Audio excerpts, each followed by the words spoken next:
مول الدار جاك وقال لك بعت الدار والملك الجديد بغاك تخرج، وانت ساكن فيها بعقد كراء. واش يقدر يخرجك هكذا؟ الجواب القصير لا. القانون المغربي واضح، والبيع ماشي هو نهاية الكراء ديالك. عندك ثلاثة الحقوق ما يقدر حتى واحد يمسهم. أول حاجة، عقد الكراء ديالك كيبقى ساري المفعول. البيع ما كيفسخش العقد، والملك الجديد كيدخل في نفس الشروط، نفس ثمن الكراء ونفس المدة. تاني حاجة، وهذه بزاف ما عارفينهاش، الملك الجديد ما يقدرش يخرجك باش يسكن هو في الدار إلا من بعد ما تدوز 18 شهر على الأقل من نهار شرا داك العقار. يعني ما كاينش نشري اليوم ونخرجك غدا. ثالث حاجة، الإفراغ بالقوة ممنوع نهائيا. أي محاولة للإفراغ خصها أسباب قانونية وحكم من المحكمة، وينفذوا المفوض القضائي.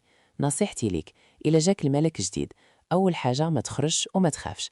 تاني حاجة، استمر في خلاص الكراء ديالك في بلاصتو، وخد التوصيل ديالك باش تحمي راسك. عرف حقك وما تخليش حد يتعدى عليك. أنا سي المحامي، تابعني باش تعرف اللي ليك واللي عليك. واش فايت وقع عليك هادشي؟ احكي لي شنو دار معاك الملك الجديد في التعاليق.